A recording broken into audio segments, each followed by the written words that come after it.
और हिंदी जो पढ़ाया है, देखते हैं कितना इन लोगों ने पढ़ा है, कितना समझा है। हम तो इसको रियल स्टडी इसी को कहते हैं। कौन कितना पढ़ता है, क्या पढ़ता है, ये पूछने के बाद ही पता चलेगा। और लोगों ने कितना कॉन्सेप्ट क्लियर किया। पढ़ती तो पूरी दुनिया है, अब देखना है याद कितने लोगों को है। और हम लोग पढ़ रहे थे सेंटेंस। जी आप खड़े हो जाओ। क्या नाम है आपका? प्रशांत मिश्रा जी। कहाँ से आते हैं आप? बहराइच से। डेली? नहीं सर, रहते यहीं पर लेकिन अच्छा, यहीं पे रहते हैं, अच्छी तैयारी कर रहे हैं। ये बताओ कि हम लोग पढ़ रहे थे सेंटेंस यानी वाक्य। वाक्य किसे कहते हैं? शब्दों का ऐसा समूह जिसे वाक्य पूरी तरीके से प्रकट हो जाए कि सामने वाला कहना चाहता है वो वाक्य। अच्छा, उसे वाक्य कहते हैं। बैठिएगा, बहुत अच्छा जवाब दिया, वेरी गुड। जी आप खड़े हो जाइए। क्या नाम है आपका? चलिए वेरी गुड। ये बताओ कि वाक्य के कुल कितने अनिवार्य तत्व हैं? 6 तत्व हैं। क्या उन 6 तत्वों के नाम बता सकते हैं जो वाक्य में जरूरत होती है? जी सर। बताएं। सार्थकता, योग्यता, आकांक्षा, निकटता, पदक्रम, अन्वय। अरे वाह, क्या बात है, वेरी गुड। आप ये बताओ अन्वय का मतलब क्या होता है? अन्वय का मतलब होता है कि वाक्य में शब्दों का मेल। क्या बात है, वेरी गुड। बैठ जाइए, शाबाश। वाक्य को कितने भागों में बांटा गया है? वाक्य के भाग कितने होते हैं? वाक्य के दो। दोनों के नाम बताइए। उद्देश्य और विधेय।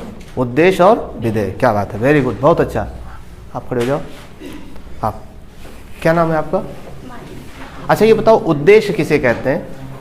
हिंदी में सब्जेक्ट क्या होता है?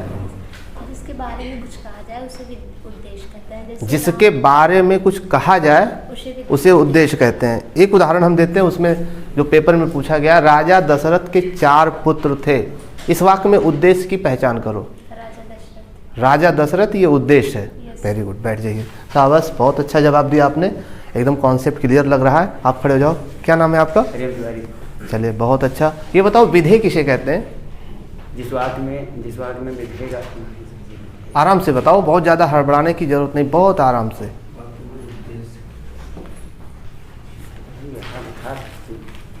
कोई बात नहीं, बैठ जाइए, कोई बात नहीं। बस इधर रहिए, तार थोड़ा छोटा।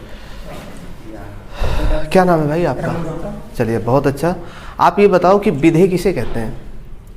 जिन वाक्यों में उद्देश्य के बारे में बताया जाए उसे विधेय कहते हैं। जिन वाक्यों में उद्देश्य के बारे में बताया जाता है, यानी कर्ता जो करता है उसे विधेय कहते हैं। बढ़िया जवाब दिया आपने। अगर ऐसा कह दिया जाए कि राजा दशरथ के 4 पुत्र थे, तो इस वाक्य में विधेय क्या होगा? सर, राजा दशरथ के 4 पुत्र थे। इस वाक्य में अगर विधेय पहचानना तो क्या होगा? के 4 पुत्र थे, ये विधेय होगा। चलिएगा, ऐसे ही परीक्षा में प्रश्न पूछा जाता है। बैठ जाइए, वेरी गुड। आप खड़े जाओ। क्या हालचाल है? आप ये बताओ कि अर्थ के आधार पर वाक्य कितने प्रकार के होते हैं? थोड़ा तेज बोलिएगा। 8 प्रकार के होते हैं। वेरी गुड, बैठ जाइए, शाबाश। आप खड़े जाओ। ये बताओ रचना के आधार पर, इधर देखो, अब देखने वाला समय नहीं है। रचना के आधार पर वाक्य कितने प्रकार के होते हैं? 3 प्रकार के। तीनों के नाम बता दीजिए आप। सरल वाक्य,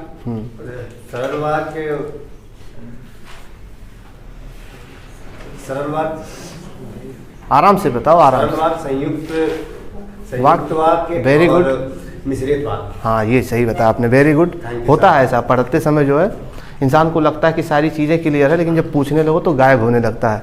इसको हम रियल स्टडी मानते हैं। आप जितना बताते हो बस उतना मानते हैं कि आपने पढ़ा है, ठीक है ना? एकदम कॉन्सेप्ट क्लियर है, कोई शक नहीं। आप पढ़ जाए। आज मैं केवल हिंदी पढ़ूंगा, इस वाक्य में कौन सा वाक्य, मतलब ये अर्थ के आधार पर किस वाक्य के अंतर्गत आएगा? इच्छावाचक, यानी आज मैं हिंदी पढ़ूंगा, यानी इच्छा इसमें छिपी है। वेरी गुड, बहुत अच्छे से पहचाना आपने। आप खड़े हो जाओ। हमें अपने बड़ों का सम्मान करना चाहिए, ये अर्थ के आधार पर ये किस वाक्य में आएगा? आज्ञावाचक। अरे वाह, वेरी गुड। बैठिएगा, और काफ़ी कॉन्सेप्ट क्लियर है, इसमें कोई शक नहीं, कोई डाउट नहीं। जी खड़े हो जाइए। आप अपना नाम बताइए। क्या बात है, बहुत ही प्यारा नाम है। आकाश जी से कुछ प्रश्न। ये बताओ कि संयुक्त वाक्य किसे कहते हैं? जो दो संयुक्त वाक्य का कोई एक उदाहरण बोल दीजिए, कोई बात नहीं। संयुक्त वाक्य का कोई एक उदाहरण, आराम से। विराट आया पर मुझसे नहीं मिला। विराट आया पर मुझसे नहीं मिला। वेरी गुड, बैठ जाइए, शाबाश। आप खड़े हो जाओ जी।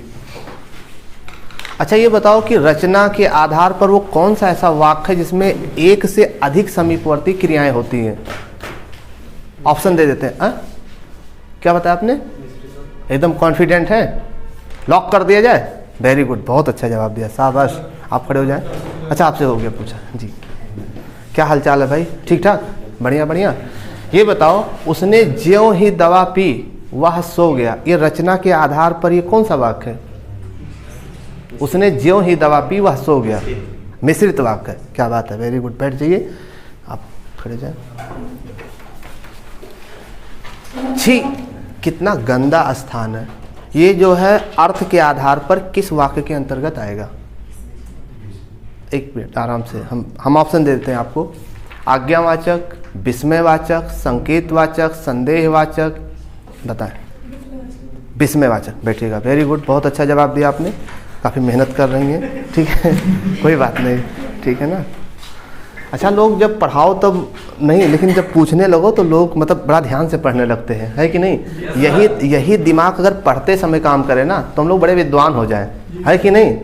अरे वो पढ़ाई ही क्या जो पूछा ना जाए, पढ़ती तो पूरी दुनिया है। पढ़ने के बाद कॉन्सेप्ट कितना क्लियर होता है ये बहुत मायने रखता है। आप लोगों ने बढ़िया बढ़िया जवाब दिया, बहुत अच्छा जवाब दिया है। तो उसे उद्देश्य कहते हैं या विधेय कहते हैं? आराम से बताइए। एक मिनट भाई, आप लोग नहीं बोले। कर्ता जो करता है उसे क्या कहते हैं, उद्देश्य या विधेय? दोनों में से कोई एक सही होगा। विधेय कहते हैं, बैठेगा, सही जवाब। पहले तो कन्फ्यूजन हुई थोड़ी सी, लेकिन थोड़े समय बाद जो है एकदम कॉन्सेप्ट आपका क्लियर हो गया। तो बहुत ही बढ़िया बढ़िया जवाब